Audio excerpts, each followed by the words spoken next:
Fala, turma, beleza? Professor Bergson, mais uma vez aqui numa explicação do EXP Resolve. Explicação não, resolução, né, gente? Tranquilo aí. Do EXP Resolve, questão Enem. Então agora a gente vai resolver a questão Enem 2022, segunda aplicação, tá? Que fala sobre resistência elétrica, tensões, potência. Vamos dar uma lidinha aí para ver se a gente se situa, tá? Ele fala bem assim: em virtude do frio intenso, um casal adquire uma torneira elétrica para instalar na cozinha.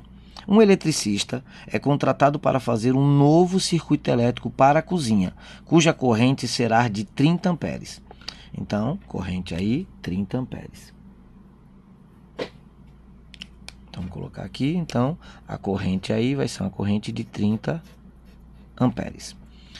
Com a finalidade de alimentar os terminais da torneira elétrica, ele utilizou um par de fios de cobre de área de seção reta igual, então a areazinha do fio vai ser uma área de 4 milímetros quadrados e de 28 metros de comprimento total. Então o comprimento total desse fio, 28 metros.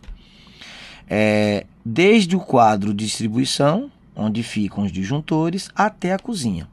A tensão medida na saída do quadro de distribuição é uma DDP de 220 volts. Aí ele ainda considere a resistividade, né? Lembrar que a resistividade é aquele nosso Rho.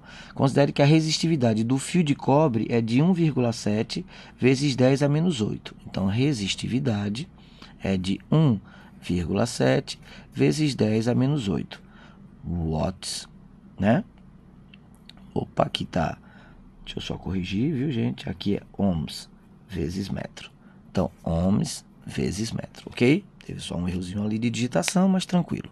Ohms vezes metro. Observando que quando você escreve essa formulazinha, né, esses dados, a gente tem que remeter à fórmula, né? Rho L sobre A, que permite você calcular a resistência de um fio a partir dos parâmetros desse fio, né? A área, que é chamado bitola, material, que é a resistividade, o comprimento desse fio. Por que a gente tem que ter cuidado nessa questão? Porque a gente está muito acostumado nas questões, né? Na maioria das questões, sempre trabalhar com o que a gente chama de fio ideal, que é aquele fiozinho liso. Qual é o problema de trabalhar com fio ideal?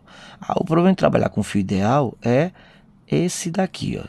Então, vamos supor que você tem aqui um fio ideal e no lugar da lâmpada ou da torneirinha eu vou fazer uma lâmpada, tá? Então, tá aqui a lâmpada, beleza, tá aqui a nossa lâmpada.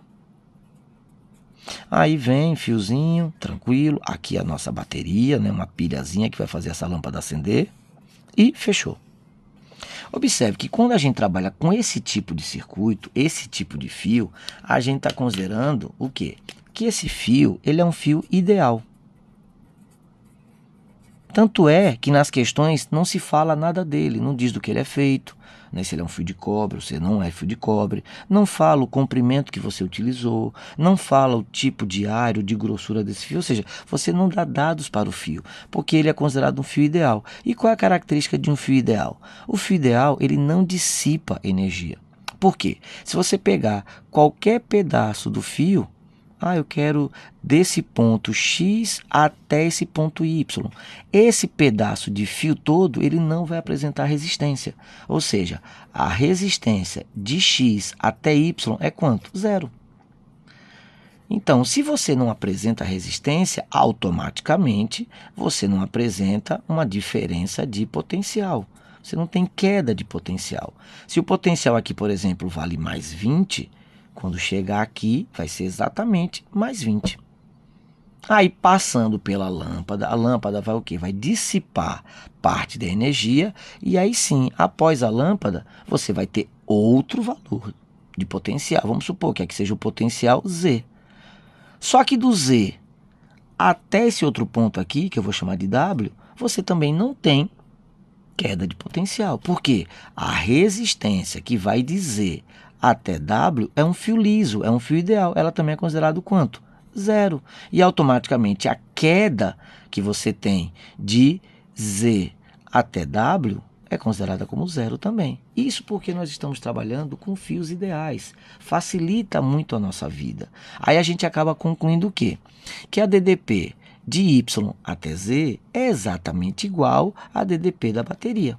Então, para esse tipo de questão, que são questões, né, onde a gente não utiliza a resistência da fiação, a gente acaba dizendo que a DDP da nossa bateria acaba sendo igual a DDP que a lâmpada está usando. Claro, facilita muito a resolução, claro que sim, mas numa situação real isso não é válido. O que seria uma situação real? Aí a situação real agora é diferente. A situação real, o que é que você tem que fazer?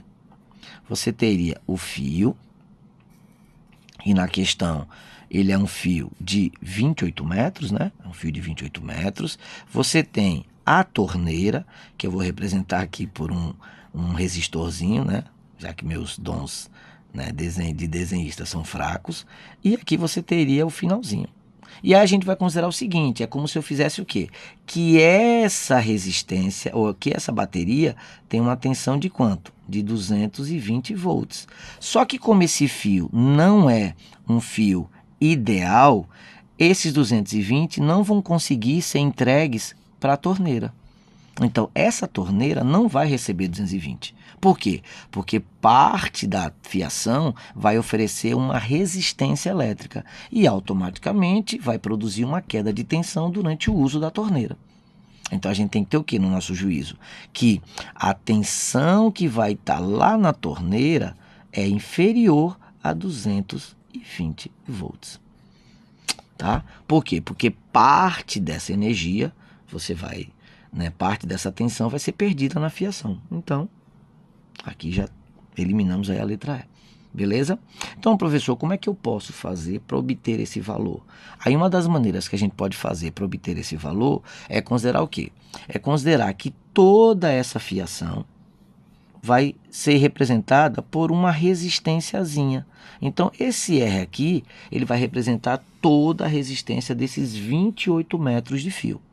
E a nossa torneira, né, está representando aí uma resistência Rzão. Tá? Então, o que é que a gente vai fazer? Já que a gente já sabe a amperagem, né, que a questão deixou claro que a amperagem é uma amperagem de 30 amperes, a gente vai tentar descobrir quanto equivale essa resistênciazinha. E ao descobrir essa resistênciazinha, a amperagem passando por ela, né, que seria a representação da amperagem passando pelo fio todo, eu sei quanto de tensão eu vou ter, né, de queda devido à resistência da própria fiação. Então, basta eu encontrar o valor do R e aí eu vou multiplicar esse R por I. Fazendo isso, eu já sei que parte desse 220 vai ficar como a gente diz, né? Vai ser reduzido por causa da resistência da fiação e a diferença vai para a torneira. Então, como é que eu consigo calcular esse Rzinho? Esse Rzinho é a característica do fio, que é esse aqui. Então, esse Rzinho vai ser o ρ dado, o comprimento fornecido e a área também. Então, substituindo os dados que foram fornecidos pelo texto, você vai ter que esse ρ 1,7 vezes 10 a menos 8. O comprimento são os 28 metros de fio. Beleza? E a nossa área, agora só vamos ter um cuidadozinho, né? Porque a nossa área ali, ela está em milímetros quadrados. Então, você teria milímetros quadrados, né? Se você quiser, você até pode colocar o 10 a menos 3. Esse milímetro, né? Esse mili aqui, esse mili, ele vale 10 a menos 3. Mas como ele está ao quadrado, né, já que a gente quer converter para metros, por quê, professor? Porque aqui está em metros, então essa área tem que estar em metros. E aí o 10 a menos 3 ao quadrado viraria o quê? 10 a menos 6. Então seria uma das maneiras de você poder transformar. Ou então, milímetro, centímetro, decímetro e metro. 10 a menos 2, 10 a menos 4, 10 a menos 6. Também pode ser feito assim, né? Lembrando, cada pulinho aqui é um 10 a menos 2, 10 a menos 2, 10 a menos 4, 10 a menos 6. Então, a área lá embaixo daria 4 vezes 10 a menos 6. Essa seria uma das maneiras de a gente poder fazer essa conta. E aí, para não fazer muita conta, aí a gente acaba o quê? Simplificando, né? Para ajudar na nossa resolução. Então, simplificando, 28 por 4. Então, vai ficar o quê? Que o nosso R vai dar 1,7 vezes 10 a menos 8 vezes 28 por 4 dá 7. E embaixo fica 10 a menos 6. Ok? Então, esse 1,7 vezes 7, né? Esse 1,7 vezes 7 vai dar 11,9 vezes 10 a menos 8 com 10 a 6, 10 a menos 2. Valeu? O quê? Unidade de resistência, ohms. Então, 1,2, vamos deixar assim, né? 11,9, perdão, vezes 10 a menos 2. Esse é o valor da resistência, da fiação, ou seja, toda a fiação representa isso. Tranquilo? Sim, professor, mas não é isso que a gente está procurando. A gente está procurando a queda de tensão provocada pela fiação, que não é um fio ideal. Então, a queda de tensão provocada pela fiação, né, vai ser essa resistência, né, que se você quiser dividir por 10, pode, ou dividir por 100.